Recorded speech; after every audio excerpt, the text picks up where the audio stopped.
Bonjour tout le monde. Allez, petite vidéo, j'essaie de vous la faire rapidement.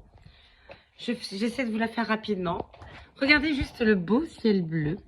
Bon, avec mon joli jardin. Mais il est beau le ciel. Très beau aujourd'hui, il fait très beau, il faut en profiter parce que bientôt il va repleuvoir. Allez, je vous fais une petite vidéo rapide. Avant de faire ma petite vidéo rapide, je souhaiterais vous dire quelque chose. J'ai constaté que beaucoup de personnes ne regardent pas mes vidéos en entier. S'arrêtent très rapidement au bout de 4 minutes, 5 minutes. Alors, ce qui est dommage. C'est vrai que je me répète parfois, mais à chaque fois que je me répète, je rajoute toujours une information supplémentaire. Et quand je termine mes vidéos, il y a toujours un bilan de tout ce qu'il en est. Et c'est dans cette répétition-là, si vous prenez le temps de regarder, vous allez mieux comprendre, on va dire, le développement dans votre cerveau et ce qui fait que vous arrivez à des situations qui vous font du mal. Et c'est pour ça que je vous encourage franchement, fortement, à aller jusqu'au bout de mes vidéos. Ne les regardez pas comme ça. Alors, il y en a qui les regardent en faisant la cuisine et tout ça. Oui, vous pouvez, parce que ma voix se répète, vous explique et tout ça, les choses. Vous n'êtes pas obligé de me regarder, tout ça. Mais il faut que votre cerveau intègre les informations que je vous donne, parce qu'on ne peut pas trouver la solution rapidement à chacun des problèmes. C'est un entraînement et il faut avoir les phrases clés. Et moi, dans une même vidéo, il y a peut-être une phrase qui ne va pas vous parler, mais il va y en avoir d'autres vers la fin, vers le milieu, qui vont faire un déclic dans votre cerveau pour aller de l'avant. Je tenais à vous le dire, regardez mes vidéos en entier. Je le dis pour vous. Je le dis pour vous, parce que moi, que vous les regardiez à moitié ou en entier, je veux dire, ça me fait... j'ai autant de likes, autant de vues, autant de ce que vous voulez. Ça m'apporte rien à moi. C'est pour vous que je vous le dis. Allez, je vous pose. Je vous pose pour vous parler du fait qu'on se crée soi-même notre dépendance affective. Bon, et je peux aller plus loin, hein, nos angoisses, nos crises d'angoisse, et je peux aller même encore plus loin si vous voulez. On se crée soi-même nos maladies. Nos maladies. Mais là, je fais une petite vidéo parce que j'ai peur que vous ne la regardiez pas jusqu'en entier si je vous dis tout. Je ferai plusieurs petites vidéos pour le coup. Mais concernant la dépendance affective, je vais vous expliquer ce qui se passe. C'est que vous êtes dans une relation dans laquelle vous n'arrivez pas à obtenir ce que vous voulez de l'autre. D'accord? Vous n'arrivez pas et vous êtes dans des situations où vous vous sentez dans l'anxiété. Ok? Dans l'anxiété. Parce que, je sais pas, vous avez des peurs. Des peurs. Donc, je parlais de relations toxiques. Vous avez des peurs. Ou qui sont même pas toxiques, mais vous la rendez toxique en vous rendant dépendant affectif. Et vous avez des peurs, et vous allez saboter la relation avec vos peurs. À un moment donné, je sais pas moi, la personne ne réagit pas comme vous avez envie qu'elle réagisse, et ça va provoquer en vous une anxiété. D'accord? De l'anxiété. Ok? Anxiété, angoisse. Ok, ça arrive à tout le monde de ressentir de l'angoisse, de l'anxiété. Ça, c'est jusque-là, enfin, franchement, rien de grave. Tout va bien. Ce n'est pas grave de ressentir de l'anxiété dans notre corps. Ce n'est pas du tout grave. Au contraire, notre corps est notre ami. Si notre corps ressent de l'anxiété, ça veut dire tout simplement que ce qu'on vit ne nous convient pas. Tout simplement. Ce qu'on vit ne nous convient pas. Ok? Donc, quand on ressent de l'anxiété dans notre corps, on libère une hormone qui s'appelle le cortisol. D'accord? Le cortisol. Et nous, ce qu'on va faire, quand on ressent de l'anxiété, par rapport à notre entre guillemets, par notre autre qui nous semble être toxique pour nous et qui nous a rendus anxieux parce que je ne sais pas moi, il nous a ghosté, parce qu'il répond pas à nos appels, parce que il nous a mal parlé, parce que je sais pas, il est pas assez présent pour nous, parce que toutes les raisons du monde, je sais même pas vous dire toutes les raisons du monde. Bon, il y en a plein, d'accord, qui nous rendent anxieux. Eh bien nous, ce qu'on va vouloir faire, c'est qu'on va vouloir reprendre le contrôle de la relation et on va vouloir vite aller régler le problème avec notre, entre guillemets, bourreau.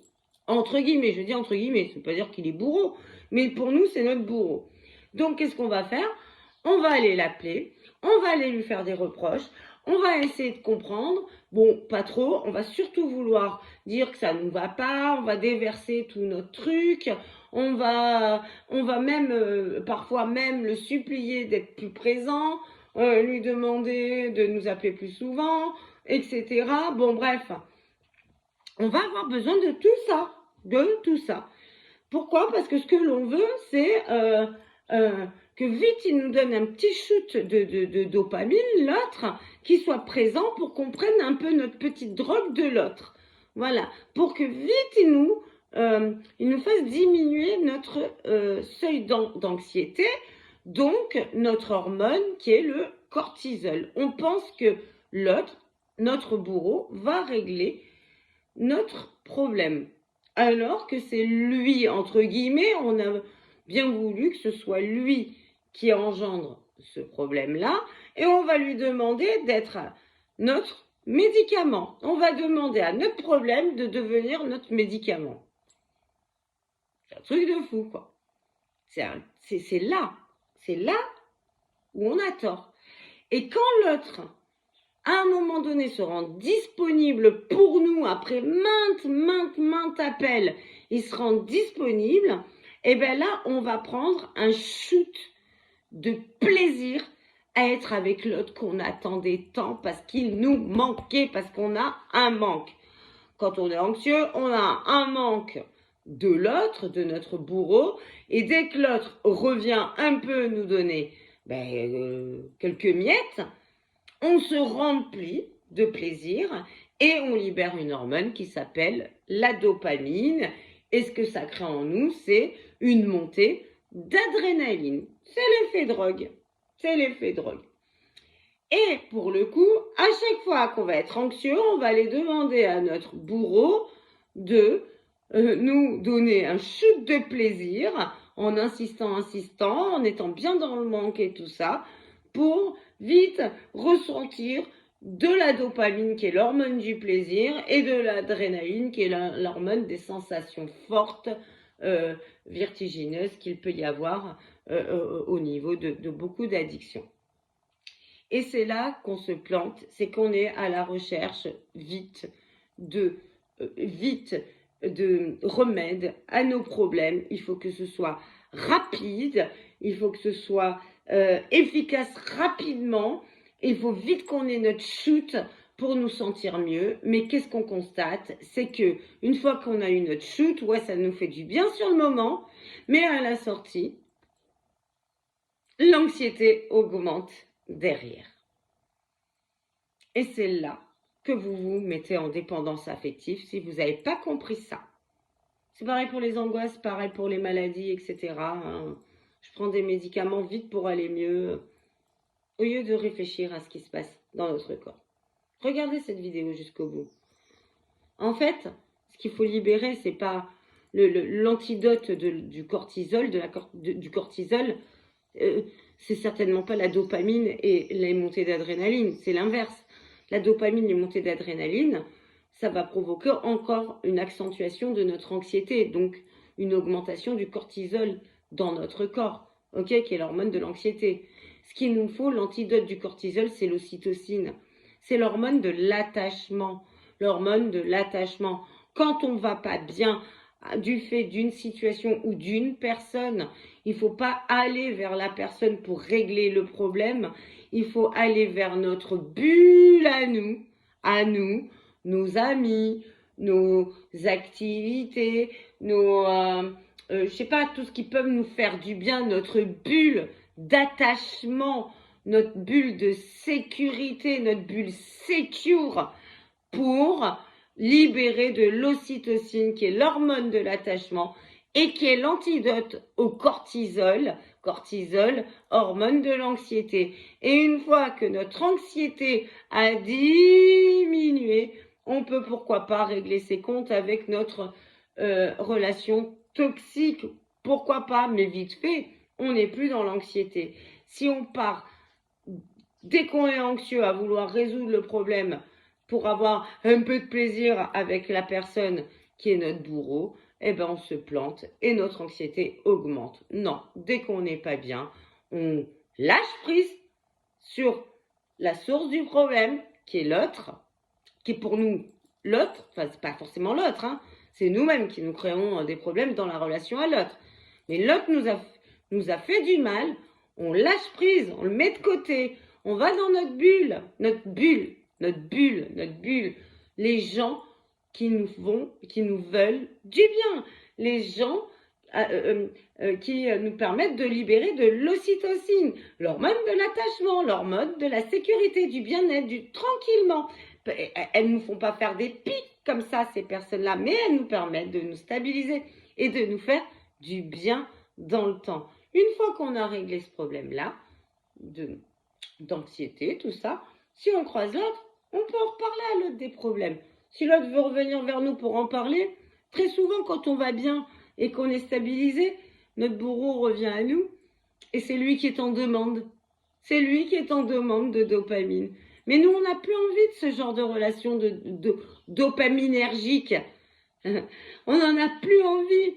Nous, on veut une relation sécure, une relation saine, une relation sereine, une relation fun, cool, mais tranquille, quoi. Voilà. Donc, ne vous créez pas tout seul vos dépendances affectives. Et pour cela, n'allez pas vous faire soigner par votre bourreau. Soignez-vous vous-même avec votre bulle d'attachement. Ne vous isolez pas. Et au contraire, construisez des relations saines autour de vous pour libérer l'ocytocine qui vous permettra de ne pas être dans la dépendance affective. Allez, je vous laisse réfléchir à tout ça. Si vous avez aimé cette vidéo, vous likez. Ça me fait plaisir, vous le savez. Commentez. Attendez, il en manque. Commentez, likez. Oh, il m'en manque. Bon, le dernier, c'est abonnez-vous. Ah oui. Partagez. Bien sûr, partagez. Il y en a plein qui ne le savent pas, ça. Mais faites attention à vous. Faites attention à vous. C'est vous seul qui vous créez de la dépendance affective. C'est pas les autres, c'est vous. C'est vous seul. Allez, je vous laisse réfléchir à tout ça. Je vous embrasse très très fort et je vous souhaite un bon 8 mai. Bisous.